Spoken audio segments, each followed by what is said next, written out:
everyone, it's me, Jose Rodriguez, your SMEA Third Vice President. And welcome to our new show, This Could Have Been an Email, the show where I tell you things that you probably could have read in an email.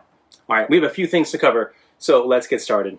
This is a special election episode, so let's begin with Measure K. As you are already aware, SMEA has endorsed Measure K. Our exec board made the initial endorsement, and then our rep council made the formal endorsement on behalf of the general membership. There's a long list of organizations who have endorsed Measure K, as well as prestigious members of our community. This bond measure will be on the November 5th ballot, which means we are running out of time to get the word out. But if you are a Santa Maria voter, you should have already received your mail-in ballot. You know what? Go ahead, pause this video, and go vote yes on Measure K on your mail-in ballot. I'll wait. So, Measure K would allow the Santa Maria Bonita School District, SMBSD, to sell and issue bonds up to $77 million in order to upgrade, modernize, repair, and construct new school facilities. As educators, we understand better than most that oftentimes our students' learning conditions, also known as our working conditions, are unsafe and outdated. Measure K funds will be used to repair leaky roofs, update electrical systems, replace ancient plumbing, remove asbestos, install HVAC, and much, much more. And that's because we have many sites in our school district that are over 50 years old, which creates quite the disparity when compared to the newer school sites that already meet health and safety standards. Measure K will also address the problem of overcrowding. There just aren't enough classrooms to serve our growing population. And that's because we live in a community that is continuing to grow. We all see the new homes, apartments, and condominiums under construction. That means there are more and more families with school-age children attending our schools. But we haven't been keeping up with that rapid growth in enrollment. Measure K will allow the district to construct a new junior high school, build new classrooms across the district. I don't know about you, but I have 35 students in every single period, meaning that I can't meet my student individual learning needs or address classroom management in the same way that I could if I had smaller class sizes. In fact, we have several schools in our district that were built to serve 600 students, yet they have over 1,000.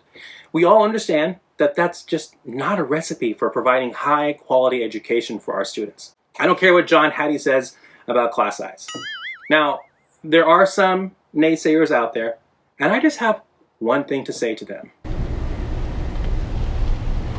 Why are you the way that you are? Honestly, every time I try to do something fun or exciting, you make it not that way. Some on the internet, a place we all know for its adherence to facts and truth, claim that the money will be spent on salaries for administrators. This is just not true.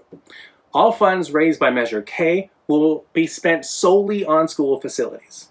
There will also be an independent citizen oversight committee to ensure that the money is spent properly, and the committee will issue periodic reports to the public.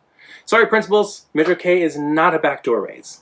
Let's not forget that just a decade ago, the community passed Measure T, which allowed the district to build Bill Lippin Elementary.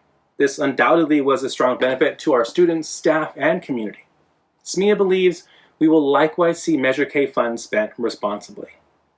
Folks, this is an investment in our students' education, their futures, which is ultimately an investment in our community. It's a cliche to say that children are our future, but it's absolutely true.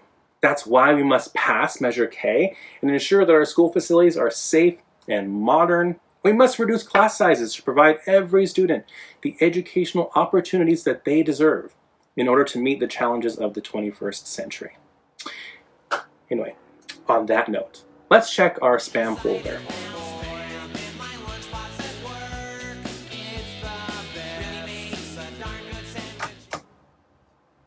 In this segment, we will open up the spam folder and take a look at some things we may have missed.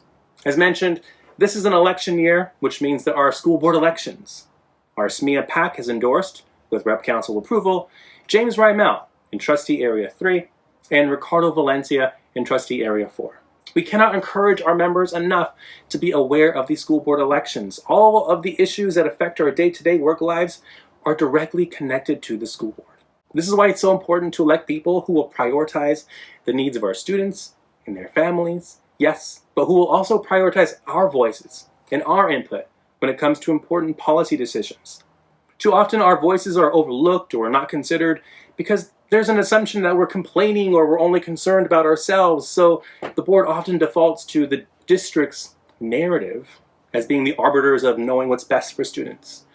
That's why it's so important to elect people who understand that teachers, we are the professionals. We know our students and their needs best.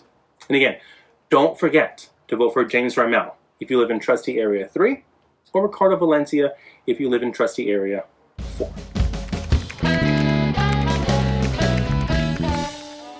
If you're not already following us on Facebook or Instagram or YouTube, then please head over to those platforms and give us a follow. And be sure to like, comment, and share our posts. We also encourage you to sign up for our SMEA MailChimp. We try not to use the district's email network, so if you want to be kept in the loop, you'll need to sign up. Oh, and be sure to add the SMEA MailChimp to your contact lists, otherwise the emails could end up in your spam folder. And that'll do it for us today. Don't forget to smash that like button and be sure to subscribe if you haven't already. All right, guys, the struggle continues. See you next time. Thanks for joining.